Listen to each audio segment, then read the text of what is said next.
Jazz, like all forms of art, has served as a form of protest or resistance and can foster a sense of unity and solidarity around communities. And to put in perspective, a quote from Dizzy Gillespie states, "Men have died for music. You can't get more serious than that." How should we understand their message or protest in music if we do not truly understand their history and status? Hello, my name is Diego Cabrera, and I'm presenting about the fight for civil rights with jazz. Jazz, having its own subculture, also given the popularity at the time of the civil rights movement, had a really big influence on not only the American society but around the world.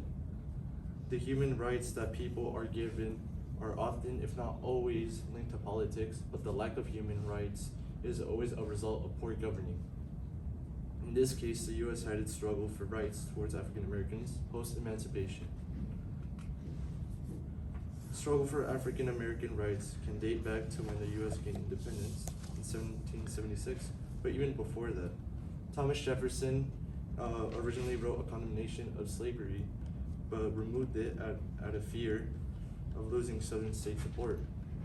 Due to the rage of the Southern states after their Civil War loss, they proceeded to enforce segregation that saw the discrimination of African American at its highest. The struggle for African American rights can date back to when the US gained independence. As early as the 1920s, jazz musicians were using their music to call attention to discrimination.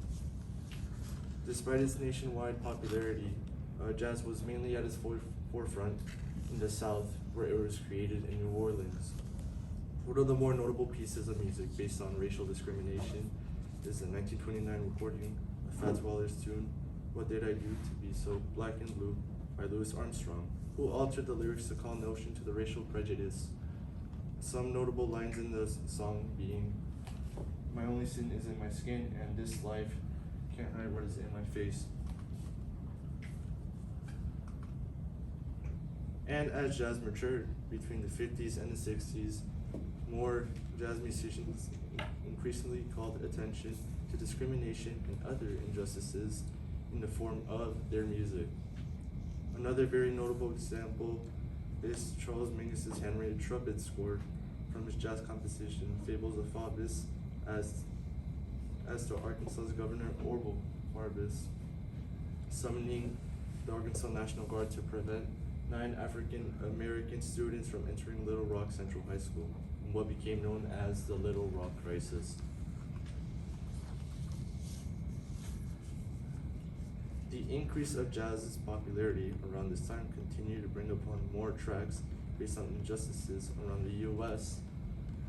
To name a couple more, Duke Ellington's Black, Brown, and Beige is a 4-part album that is in reference to a 3-part plot in accordance to the title of People's Journey from Africa into the slave trade, Civil War, and ultimately Harlem.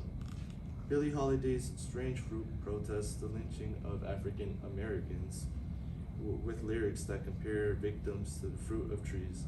And John Coltrane's Alabama, which was written in response to 4 young African Americans who were killed by a KKK bombing at a Baptist church in Birmingham. To this day, protests against political injustices in the form of not only jazz but music in general is a lot more prominent. While popular artists continue to put out protest music to the mainstream, protesters in the streets like to bring music there as well, whether it's a chant or even bringing instruments, as for the example shown here, a peaceful protest around June 2020. From day one, music has always sent a message to whoever is listening, and has proven throughout history how it has gotten the point across. Martin Luther King Jr. once quoted on jazz, stating, "Jazz speaks for life. The blues tell the story of life's difficulties." Those words can be found at the beginning of his essay for the inauguration of the Berlin Jazz Festival in 1964.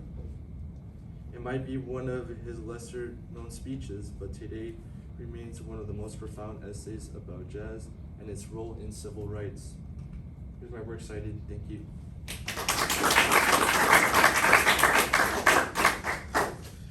All right, Diego, 2 questions for you. First up, how'd your research question evolved as you moved through the process? When I first developed my research question, I was originally gonna write about jazz in Europe, but as I was writing my paper, I found out that there was maybe a lot more information about jazz in the US as it was created in the US. Okay. And what additional questions kind of came up as you were doing your research?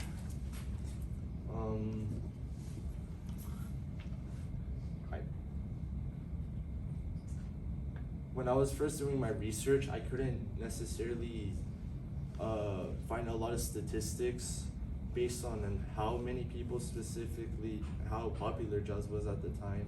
But throughout my research, I was at least able to get accounts from different perspectives from people around that time, which helped me a lot.